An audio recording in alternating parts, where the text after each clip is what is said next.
옆에 사람 손을 양손으로 이렇게 한번 붙잡으시고 옆으로 흔드시면서 인사를 나눠보도록 하겠습니다. 참 행복한 안식일입니다. 참 행복한 안식일입니다. 예. 예, 여러분들이 안식일날 이렇게 오셔서 다른 사람의 손을 붙잡고 옆으로 한번 흔들어 주시는 것만 해도 엔돌핀이 나고 또 마음속에 기쁨이 여러분 마음 가운데 솟아납니다.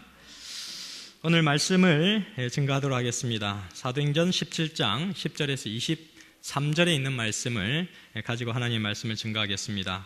제목은 하나님의 말씀으로 말하게 하라. 무엇으로 말하게 해요? 하나님의 말씀으로 말하게 하라. 많은 사람들이 말을 참 많이 합니다.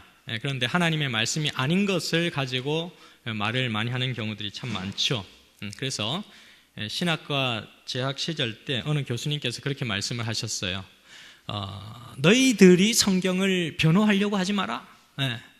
성경 스스로가 말씀을 증언하고 변호하고 성경 스스로가 그것을 비판하는 많은 사람들에게 변증할 수 있는 힘이 성경 말씀 안에 있기 때문에 우리가 인간적인 해석과 인간적인 말과 인간적인 유창한 것으로 자꾸 변증하고 호소하고 증언하려고 하지 마. 성경 말씀 자체가 그것을 충분히 증언할 수 있는 능력이 있다. 그렇게 말씀하신 것을 제가 듣게 되었습니다. 그래서 여러분들께서도 삶 가운데서 성경 말씀이, 하나님 말씀이 스스로 말할 수 있도록 기도하는 여러분과 제가 되시기를 간절히 바라겠습니다. 오늘 하나님의 말씀 사도행전 17장 10절에서 23절에 있는 말씀을 함께 봉독하도록 하겠습니다. 밤에 형제들이 시작. 밤에 형제들이 곧 바울과 실라를 베레아로 보내니 저희가 이르러 유대인의 회당에 들어가니라. 베레아 사람은 데살로니가에 있는 사람보다 더 신사적이어서 간절한 마음으로 말씀을 받고 이것이 그러한가 하여 날마다 성경을 상고하므로 그 중에 믿는 사람이 많고 또 헬라의 기부인과 남자가 적지 아니하나 데살로니가에 있는 유대인들이 바울이 하나님 말씀을 베레아에서도 전하는 줄을 알고 거기도 가서 무리를 움직여 소동케 하거늘 형제들이 곧 바울을 내어 보내어 바다까지 가게 하되 실라와 디모데는 아직 거기 유하더라. 바울을 인도하는 사람들이 데리고 아덴까지 이르러 바울에게서 실라와 디모데를 자기에게로 속히 오게 하라는 명을 받고 떠나니라. 바울이 아덴에서 저희를 기다리다가 온 성에 우상이 가득한 것을 보고 마음에 분하여 회당에서는 유대인과 경건한 사람들과 또 저자에서는 날마다 만나는 사람들과 변론하니 어떤 에비구레오와 스도이고 철학자들도 바울과 쟁론할세 혹은 이르되 이 말장이가 무슨 말을 하고자 하느냐 하고 혹은 이르되 이방신들을 전하는 사람인가 보다 하니 이는 바울이 예수와 또 몸의 부활 전함을 인함이러라. 붙들어 가지고 아레오바고로 가며 말하기를 우리가 너의 말하는 이 새 교가 무엇인지 알 수 있겠느냐. 내가 무슨 이상한 것을 우리 귀에 들려주니 그 무슨 뜻인지 알고자 하노라 하니 모든 아덴 사람과 거기서 나그네 된 외국인들이 가장 새로 되는 것을 말하고 듣는 이외에 달리는 시간을 쓰지 않음이더라. 바울이 아레오바고 가운데 서서 말하되 아덴 사람들아 너희를 보니 범사에 종교성이 많도다. 내가 두루 다니며 너희의 위하는 것들을 보다가 알지 못하는 신에게라고 새긴 단도 보았으니 그런즉 너희가 알지 못하고 위하는 그것을 내가 너희에게 알게 하리라. 아멘. 하나님께서 바울과 실라를 통하여서 각 지역에 그리스도의 복음을 증거하시는데 특히 이 마게도냐 지역에서 그리스도의 복음을 전하면서 빌립보와 데살로니가와 이런 베레아 지역을 거쳐가면서 그리스도의 복음을 증거하시게 하셨습니다. 데살로니가에서 예수 그리스도의 말씀을 받아들인 사람들은 매우 진실하게 그리스도의 복음을 받아들였습니다. 그래서 사도 바울이 감동을 받게 됐어요. 야, 어떻게 이렇게 우상 숭배를 하던 지역에서 사람들이 하나님의 말씀을 받고 그렇게 좋아하고 기뻐할 수 있을 것인가? 마음이 큰 감동을 받게 된 것입니다. 이 사람들이 제대로 예수님을 만났어요. 데살로니가에 있는 사람들이 제대로 예수님을 만난 것입니다. 그래서 사도 바울의 그리스도의 복음을 전하는 메시지를 받고서는 그들의 삶이 완전히 변화되는 그런 극적인 경험들이 일어나게 되면서 데살로니가라고 하는 도시 자체, 성 자체가 발칵 뒤집어진 그런 사건이 일어나게 된 것이죠. 사실 사람의 품성과 삶은 잘 변화가 되지 않아요. 그런데 그리스도께서 그 마음 가운데 중심의 주인이 되시고 성령 하나님께서 그 마음을 이끄시게 되시면 완전히 그들의 생애가 변화되게 되는 것을 우리는 볼 수가 있습니다. 근데 보통 사람들이 변화되는 과정을 보면 제일 크게 영향을 받는 것은 제일 처음 나에게 하나님의 말씀을 증거해 준 사람들의 모습과 영향력과 그들의 기도를 통하여 많은 영향을 받게 되는 경우를 보게 되는 것입니다. 사도 바울의 말씀을 들은 사람들, 예수 그리스도를 전하는 사도 바울의 말씀을 들은 사람들은 바울과 실라가 정말 예수님과 함께 거하다가 온 사람들이구나 라고 하는 생각들을 줄 수 있는 그런 모습이었다라고 하는 것입니다. 그래서 성령 하나님께서 그들의 심령을 지배하고 함께하고 성령의 감화로 그들을 인도하였기 때문에 사도 바울과 실라가 전하는 메시지가 사람의 언어가 아니라, 그들이 사람의 언어로 받아들이는 것이 아니라 하나님의 말씀으로 날마다 그것들을 받아들였다, 그렇게 성경은 기록을 하고 있거든요. 그래서 그들이 굉장한 심령의 부흥을 경험하고 있었을 그때에 그들이 회당에 들어오는 유대인들이 그것을 시기해가지고 깡패를 동원해가지고 소란을 일으키고 소동을 피우는 일들이 데살로니가 지역에서 일어나게 됐어요. 그래서 한밤중에 야손과 믿음의 협력자들이 살짝 바울과 실라를 꺼내서 이제 밤중에 이렇게 도망을 가게 해서 베레아 지역으로 오게 하는 그런 사건이 바로 오늘 저희가 읽은 성경 본문 말씀의 제일 첫 번째 부분에 해당되는 것입니다. 이 데살로니가 성도들은 이 바울과 실라가 목숨을 좀 더 연장하면서 이분들은 참 귀하신 분들이다, 정말 예수님을 만난 분들이다, 예수님과 함께 오랫동안 머물다가 오신 분들이 틀림없다 라고 하는 확신이 이 데살로니가에 있었던 사람들의 경험 가운데 일어나게 된 것이에요. 그러니까 우리는 좀 핍박받고 부족해도 이분들은 꼭 오랫동안 살아서 저 다른 곳에 가셔서 그리스도의 복음을 증거해야 된다라고 그들은 생각하게 된 것입니다. 그래서 바울 때문에 끌려가서 어려움을 당했던 이 야손과 믿음의 형제들이 이제 밤에 몰래 베레아로 이분들을 보내주게 되는데, 이 베레아는 데살로니가에서 남서쪽으로 약 80km 정도 떨어진 곳입니다. 잘 보시면 빌립보, 데살로니가, 베레아에서 이렇게 반원형으로 이렇게 선교, 제2차 선교 여행이 진행되고 있는 모습을 우리는 보게 되는 것입니다. 그래서 가는 곳곳마다 그리스도의 복음을 증거하는데, 특별히 이 바울과 실라와 디모데가 어디를 제일 먼저, 가는 곳곳마다 어디를 먼저 제일 들어갔느냐 하면 유대인 회당을 찾아갔어요. 유대인 회당을 제일 먼저 찾아간 이유가 무엇일까? 유대인 회당은 일단 사람이 많이 모이는 곳이다. 두 번째는 유대인이면서 하나님을 먼저 알은 사람들로서 정말 예수 그리스도를 영접하지 못하고 있는 그들이 너무나도 안타까웠다. 그래서 그리스도의 복음을 그들에게 증거하기 위해서 가는 곳곳마다 유대인 회당을 먼저 찾아가는 모습들을 보게 되는 것입니다. 그런데 마게도니아의 첫 성이었던 빌립보에서는 유대인 회당이 있었어요, 없었어요? 거기는 유대인 회당이 없었어요. 그래서 어디를 찾아갔어요? 강가에서 기도처가 있나? 하나님을 예배할 장소가 있나?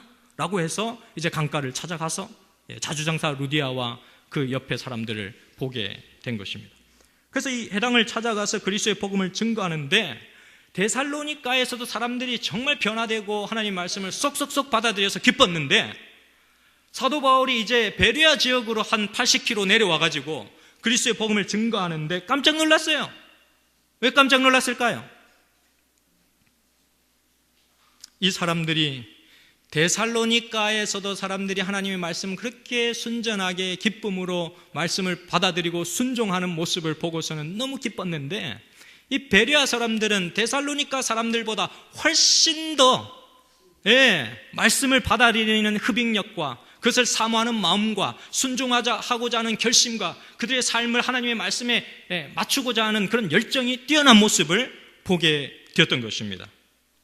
그래서 본문 11절 말씀에 이렇게 기록을 하는 것입니다. 베레아 사람은 데살로니가에 있는 사람보다 더 신사적이어서,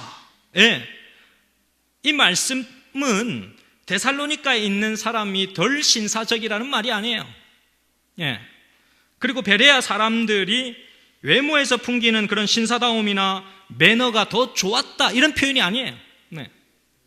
이것은 무엇이냐면 더 신사적이었다라고 하는 것은 그들이 말씀에 대한 열망과 순수함과 하나님을 바라고자 하는 그 마음들이 더 절실했다라고 하는 사실을 기록해 주고 있는 것입니다.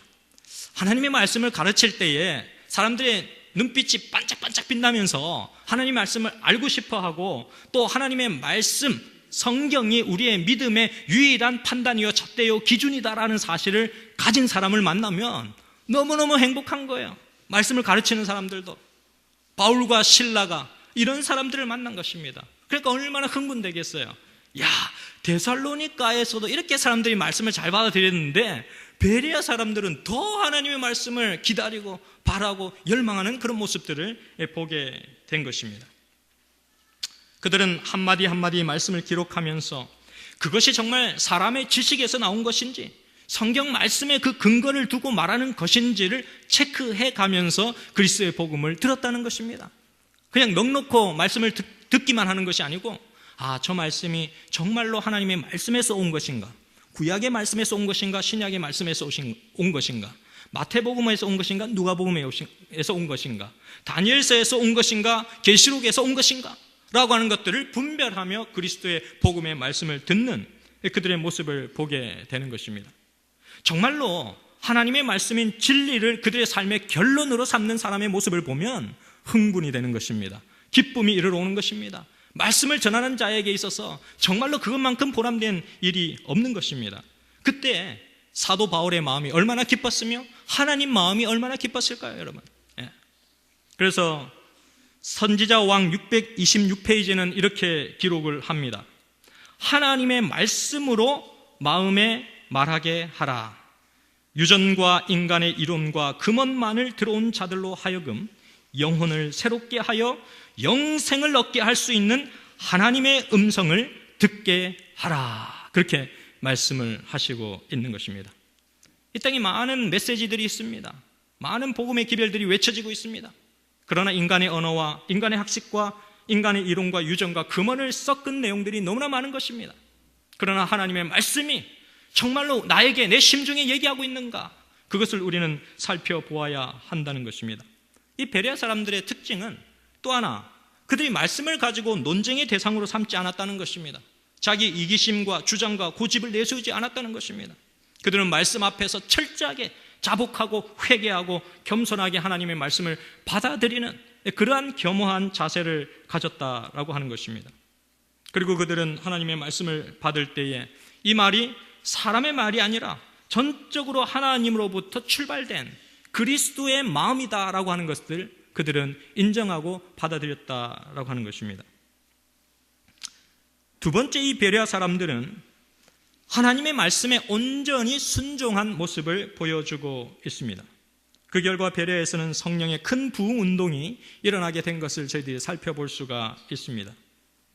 그래서 저희는 우리 칠성교회는 이번 2017년에 성경 말씀을 전체다, 여러분들 전체다, 전부가 성경 창세기서부터 요한계시록까지 한번 열심히 한번 읽어보자. 그래서 성경 부흥운동, 성경 읽기 부흥운동, 그리고 예언의 신 꺼내셔서 대쟁투 청소를 쫙 한번 다 읽어가시면서 하나님께서 무엇라 나에게 말씀하시는지를 귀 기울여 들을 수 있는 시간이 되었으면 좋겠다라고 하는 생각을 해보게 되었습니다. 여기 사도행전 232페이지에 보면 이렇게 말씀을 주시고 있습니다. 복음의 진리가 선포되는 곳은 어디나 정직하고 바르게 살고자 갈망하는 사람들이 부지런히 성경을 연구하게 된다. 날마다 성경을 연구하고 그들에게 전파된 하나님의 말씀의 기별을 비교하면서 연구할 것 같으면 오늘날 비교적 소수밖에 없는 곳에 하나님의 율법의 교훈에 충성하는 큰 무리가 있게 될 것이다. 그렇게 기록을 하고 있습니다. 여기 12절 말씀에 보게 되면 여러분, 그 중에 믿는 사람이 많고 또 헬라의 기부인과 남자가 적지 아니하나 이렇게 말씀을 하고 있지요. 데살로니가에서는 헬라인들과 기부인들이 믿음을 받아들였어요. 근데 유대인들은 믿음을 잘 받아들이지 않았습니다. 오히려 헬라의 기부인층과 그런 사람들이 그리스도의 복음을 받아들인 모습을 보게 됩니다. 근데 퀴즈를 하나 드리겠어요, 여러분. 자, 잘 들으세요. 지난주에 말씀을 들은 것과 오늘 말씀을 듣는 것을 비교하시면서 한번 생각해 보시기 바랍니다. 자, 데살로니가에서도 유대인 회당을 찾아가서 그리스도의 복음을 증거했는데 그 중에 헬라의 기부인이 그리스도의 복음을 받아들이는 일들이 일어났고, 베레아라고 하는 지역에서도 그리스도의 복음을 증거했더니 이 베레아라고 하는 지역에서도 헬라인 가운데 기부인들이 예수 그리스도의 복음을 받아들이는 상황이 일어났다는 것이죠. 자, 그러면 똑같이 데살로니가 지역, 베레아 지역에서 헬라의 기부인들이 조금 영향 있고 돈 있고 엘리트층인 그런 사람들이 그리스도의 복음을 받아들였다는 것이죠. 똑같이. 그런데 이 두 부류의 차이점이 뭘까? 데살로니가 지역에 있었던 헬라의 기부인들과 또 베레아 지역에 있었던 헬라의 기부인들의 차이점이 무엇일까요, 여러분? 자세히 한번 보세요. 제가 빨간 줄로 칠해놓은 것 한번 보세요. 뒤에 뭐가 있는가? 그 단어 뒤에 뭐가 있는가? 데살로니가에서는 남자가 없어요. 예, 베레아에서는 남자들이 있어요. 헬라의 기부인들이 이제 데살로니가에서는 헬라의 기부인들만 믿게 되었는데 여기서는 헬라의 기부인과 남자가 적지 아니하나 이렇게 같이 붙어있는 모습을 보게 됩니다. 똑같이 그리스도를 받아들였는데 한쪽은 남편에게 전도를 했어요. 그런데 똑같이 그리스도의 복음을 받아들이고 삶이 변화됐는데 한쪽은 남편들이 복음을 받아들이지 아니하였어요. 차이점입니다. 예. 남자들이 함께 그리스도의 복음을 받아들였느냐 그렇지 않느냐, 차이점이 여기에 공존하고 있는 모습들을 우리는 보게 되는 것입니다. 말씀은 우리에게 복음을 끊임없이 전하도록 요청하고 있습니다. 우리가 온전히 하나님의 말씀에 순종하게 될 때 하나님은 우리에게 부흥을 선물로 주신다는 사실입니다. 이 데살로니가와 베레아 지역의 부흥의 차이점이 무엇이었습니까? 초청을 했느냐 그렇지 않느냐의 차이인 것입니다. 자, 이제 우리 한번 따라해 보도록 하겠습니다. 사랑한다면 초청합시다. 다시 한번, 사랑한다면 초청합시다. 이번에는 손을 들어서 사랑한다면 초청합시다. 예, 한번 이렇게 말씀을 들으면서 이렇게 운동도 하시는 게 참 좋습니다. 베레아 사람들은 정말 하나님의 말씀을 들으면 듣는 것으로 끝내지 않고 정말로 그것을 순종하는 단계까지 이르러간 모습을 보게 됩니다. 하나님의 말씀을 들었을 때 그것을 듣는 것으로 끝내지 않고 순종하는 단계로 우리의 모습을 옮겨가는 것은 중요한 그리스도인의 생활의 원칙 가운데 하나라고 할 수 있는 것입니다. 시대의 소망 442페이지에는 이렇게 기록을 합니다. 신실한 마음으로 그분의 말씀을 순종하는 곳에 그리스도께서 거하신다, 이렇게 말씀을 하고 있습니다. 예, 신실한 마음으로 여러분들이 하나님께서 주신 그 말씀을 순종하고 실천하는 그곳에 하나님께서 거하신다라고 하는 말씀을 꼭 기억하게 되시기를 간절히 바라겠습니다. 세 번째, 하나님의 말씀은 인간의 철학을 넘어서 하나님을 증명하고 있다라고 하는 것입니다. 사도 바울은 성령 하나님의 도우심으로 바로 복음을 들고 그들을 찾아갔지만 그들이 갖고 있는 최대의 지성과 철학을 정복하는 경험들을 보여주고 있는 것입니다. 이 사람들이 베레아에서 정말 위협을 받고 데살로니가에서도 위협을 받고 정말 폭도들을 보내서 굉장한 위협과 어려움 가운데 있었지만 바울이 혼자서 아덴으로 떠납니다. 아덴으로 떠나서, 이 아덴이라고 하는 곳은 아테네거든요. 오늘날의 아테네. 이 아테네라고 하는 것은 여러분 잘 아시다시피 철학의 중심지이지 않습니까? 인간의 지식이 우상이 되어 있는 그곳, 인간의 지식과 철학이 최고의 어떤 우리 인간의 삶의 질과 삶의 방향을 판단하는 그곳에 사도 바울이 뛰어 들어간 모습을 보게 되는 것입니다. 참으로 그곳에는 소크라테스와 플라톤과 아리스토텔레스와 이런 사람들이, 네노라고 하는 출중한 철학자들이 즐비했고 그들의 가르침이 즐비한 그러한 장소에서 사도 바울이 그리스도의 복음을 전하고 있는 것입니다. 그래서 그런 곳은 합리적이고 이론적이면서 논리적이지 않고서는 대화가 통하지 않는 것입니다. 사람들이 얼렁뚱땅 얘기해서는 대화가 통하지 않는 곳이 그런 곳이었다는 것이죠. 그래서 본문 16절 말씀을 보시면 바울이 아덴에서 저희를 기다리다가 온 성에 우상이 가득한 것을 보고 마음에 분하여, 이렇게 얘기하고 있어요. 아테네 지역 가니까 야, 휘황찬란하게 스포츠와 문화와 예술의 그런 모든 아름다운 것들, 철학과 이런 것들의 아름다움들이 참 많은데 그 도시를 보고 그런 것에 감탄하지 않았다는 것입니다. 우리가 여행을 가면은 아무리 우상 숭배에 해당되는 거라 할지라도 화려하고 건물이 화려하고 좋으면 우리는 와 합니다. 그죠?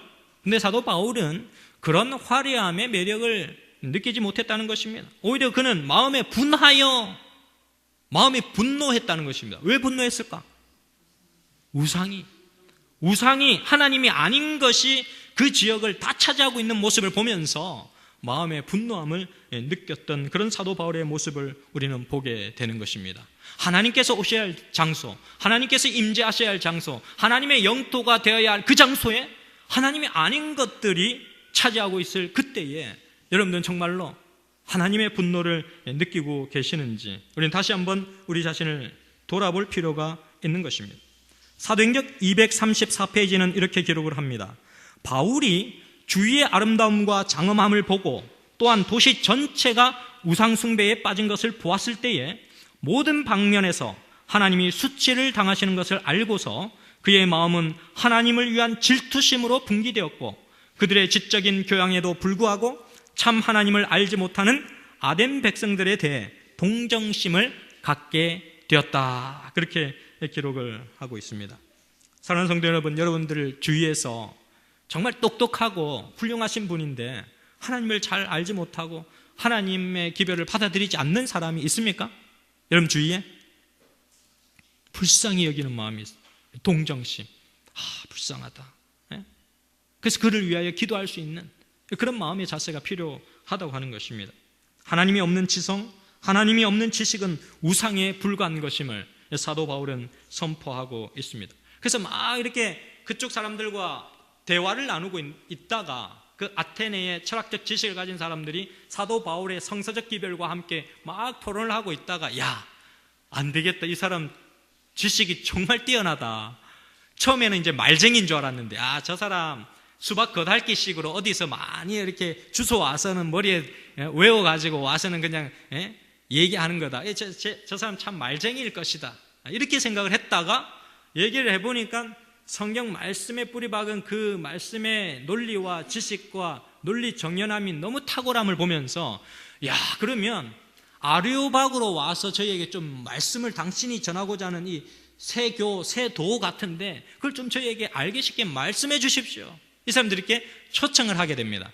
그래서 아레오박으로 가서 자세히 그리스도의 복음을 증거하게 되는데 그 아레오박이라고 하는 곳은 계단식 좌석을 만들어 놓아서 그때 최고의 어떤 법정이나 회의 이런 것들을 하면서 철학적, 지식적 토론을 했던 그러한 장소가 이 아레오바고라고 하는 장소이었습니다. 그래서 이 사도 바울이 사도행전 237페이지에 보게 되면 이렇게 기록을 했습니다. 이 엄숙한 책임의 시간에 사도는 평온하고 침착하였다. 그의 마음은 중대한 기별로 무거웠고 따라서 그의 입술에서 흘러나오는 말은 그가 한가한 말쟁이가 아니라는 것을 청중들에게 확신시켰다. 그의 청중 가운데 가장 슬기로운 사람들도 그의 정연한 논리를 듣고 놀랐다. 바울은 자신이 그들의 예술작품, 문화, 그리고 종교의 정통함을 나타내었다. 백성들은 참 하나님의 특성, 곧 그분의 창조력과 주관하시는 섭리에 대한 바울의 열렬하고 논리적인 설명을 듣고 경탄하여 넋을 잃었다. 그렇게 기록을 하고 있는 것입니다. 아레오바고에 가서 사도 바울이 그리스도의 복음을 증거하는데 들어보니까, 야, 저 사도 바울이라는 사람은 희한하다. 우리가 알고 있는 우리의 예술 작품, 우리만의 문학, 우리만의 철학, 우리만의 종교, 여기에 대해서 다 꿰뚫고 있는 거예요. 성경 말씀만 말하는 것이 아니라 그들이 갖고 있는 예술 작품과 문학과 예술에 관해서 너무 자세하게 자기들보다 더 많이 알면서 얘기하고 있는 모습을 보면서, 이야, 놀랍다. 하나님의 말씀이, 하나님이란 분이 어떤 분이신지 알고 싶다라고 하는 열망이 그들의 마음 가운데 일어나게 된 것입니다. 여기 보시면 그 알지 못하는 신이라고 되어 있는 그런 문구가 나타나는데, 너희가 알지 못하는 신이라고 기록된 이 제단, 이렇게 사도 바울이 그 말씀의 첫 시작을 띄우거든요. 야, 너희들이 보니까, 지나다 보니까 제단 앞에 알지 못하는 신이라고 적어놓은 이런 게 있는데, 이 알지 못하는 신에 대해서 내가 자세히 설명하겠다, 그렇게 그들이 얘기하는 거예요. 근데 이거는, 이 알지 못하는 신이라고 하는 것은 BC 6세기에 이 아테네 시내에 굉장한 전염병의 질병들이 돌았어요. 질병들이 돌면서 그게 치료가 안 되고 사람들이 죽어가니까 사람들이 우상을 섬기기 시작한 거죠. 각종 신들에게 다 불러놓고서는 경배하고 또 우상을 섬기게 되는 그런 일들이 일어나게 됐다는 것입니다. 그때 이 에피메니테스라고 하는 그 사람이 그런 각종 신들을 다 모아다가 경배를 하도록 한 사람이고, 그 사람은 철학자이면서 신이면서 문학가였습니다. 그래서 그가 지은 시도 많이 기록이 되어 있는데요, 그 사람이 그렇게 다 하다가 그 각종 신들을 다 모아놓고 제사를 지내다가 혹시 빠진 신들이 있을까봐 걱정이 돼가지고, 누락된 신들이 있을까봐 걱정이 되어가지고서는 알지 못하는 신이라고 기록을 한 것입니다. 예. 그렇게 한 것을 이 사도 바울이 이미 그것을 알고 그 당시 아테네에 있었던 문학가들이 적어놓은 시를 인용해서 그리스도의 복음을 증거한 모습, 그래 우리가 다 하나님의 자녀다라고 얘기하는 그런 모습들, 그러면서 자기네들이 이미 알고 있는 문학 작품을 통해서 사도 바울이 얘기하니까, 야, 들을만하다, 이렇게 해서 그들이 하나님의 말씀을 듣게 된 것입니다. 그런데 가만히 들어보니까 이 아테네에 속해 있는 사람들은 신관, 하나님이라고 하면, 신이라고 하면은 생각이 어떻게 고착이 되어 있었느냐 하면, 그들이 가지고 있는 신관은 timeless, 우리와 멀리 떨어져 있는, 시간과 공간적으로 멀리 떨어져 있고 위대한 능력과 힘과 그런 것을 가지고 있지만, 우리의 삶과, 인간의 삶과는 무관한 존재, 무관한 사람, 무관한 존재, 이렇게 이제 그 사람들이 생각을 하고 있었단 말이죠. 그런데 사도 바울이 증거하는 그리스도의 복음을 들어보니까 굉장히 인격적인 분, 굉장히 우리의 고통에 마음 아파하시고 우리의 삶의 현장에 다가오시는 분, 사도 바울이 전하는 하나님은 다른 하나님이거든요. 그들이 생각하고 있던 그것이 완전히 깨어지는 상황을 그들이 경험하게 됐거든요. 그래서 인간이 상상할 수 없는, 인간의 손으로 만든 그 우상과는 상상할 수도 없는 하나님에 관해서 그들이 깨닫기 시작하자 그들의 삶의 변화가 나타난 것입니다. 그래서 그 변론과 논증의 결과로 2사람 이상이 그리스도의 복음을 받아들이게 됐는데, 이름이 딱 나온 사람은 2사람이에요. 그래서 2사람 이상이라고 제가 말씀을 드리는 거예요. 첫 번째, 한 사람은 이름이 뭐냐면, 이 아레오바고의 관원이었던 디오누시오라고 하는 한 사람이 그리스도의 복음을 받아들이게 되었습니다. 이 디오누시오라고 하는 사람은 그 당시 아레오바고의 의회의 의원이었던 사람이었고, 거기에 30명 가운데 들어가는 그런 한 사람, 그래서 굉장히 사회적으로도 어떤 엘리트층에 속해 있을 수 있는 그런 사람이 바로 디오누시오라고 하는 그런 사람이었고요. 그 다음에 한 사람은 다마리라고 하는 여인이었습니다. 여자 다마리라고 하는 이 여인, 그 당시의 시대적 상황으로서는 여인이 바깥에 나가가지고 공적인 자리에서 그렇게 토론과 철학적인 대화를 할 정도의 사람이 있는 상당히 수준이 있는 지식층의 여인이었다라고 생각되어지는 것입니다. 그래서 이 다마리가 디오누시오의 와이프였다 어쩌다 이렇게 설명하는 것들도 있지만 이 분의 신분상의 정확한 그런 출처는 나오지 않지만 어쨌든 이 디오누시오와 이 다마리라고 하는 사람은 사도 바울이 복음을 전한 끝에 그들의 어떤 철학적 지식을 뚫고서 그리스도의 복음을 받아들인 그런 사람들이었음을 우리는 보게 되는 것입니다. 하나님께서 어떤 일을 이루시는가? 하나님께서 정말 그리스도의 말씀을 사랑하는 사람들을 통하여 어떠한 일들을 행하시는가? 우리는 그것들을 보게 되는 것입니다. 사도행적 240페이지는 이렇게 얘기를 합니다. 웅변적인 말로도 힘있는 논증으로도 죄인을 회심시킬 수 없다. 오직 하나님의 능력만이 마음의 진리를 적용시킬 수 있다. 그렇게 말씀을 하고 있습니다. 우리가 자칫 이 상황을 잘못 이해하게 되면 사도 바울은 정말 똑똑하고 논리적이었고 아는 게 많았기 때문에 저들을 설득시킬 수 있었구나 라고 생각하면 오산이라는 것입니다. 그것으로서는 죄인을 하나님 앞에 회심시킬 수 없다. 오직 하나님의 능력만이 그것을 가능하게 한다라고 하는 그런 메시지를 여기에 보여주고 있습니다. 고린도전서 1장 27절에는 이렇게 얘기합니다. 하나님께서 세상에 미련한 것들을 택하사 지혜 있는 자들을 부끄럽게 하려 하시고 세상의 약한 것들을 택하사 강한 것들을 부끄럽게 하려 하시며 하나님께서 세상의 천한 것들과 멸시받는 것들과 없는 것들을 택하사 있는 것들을 폐하려 하시나니 그렇게 말씀을 주시고 있습니다. 그래서 하나님의 역사하시는 원리는 항상 우리가 기대하고 우리가 합리적으로 생각하는 방식과는 다르게 일어난다는 모습을 우리는 여기서도 확인하게 되는 것입니다. 마지막으로 사도행적 242페이지에 있는 말씀을 읽고 마치도록 하겠습니다. 하나님께서는 당신께 신뢰를 두는 이들에게 그들의 최고의 기대, 그 이상을 이루어 주실 것이다. 그렇게 약속을 하시고 있습니다. 하나님께 뭐하는 자들에게? 신뢰를 두는 자들에게. 하나님께 신뢰를 두는 자들에게 우리가 생각하고 우리가 기대하는 그것 이상, 그 최고의 기대 이상으로 하나님께서 성취해 주실 것이다 라고 하는 약속을 여러분들에게 하고 있습니다.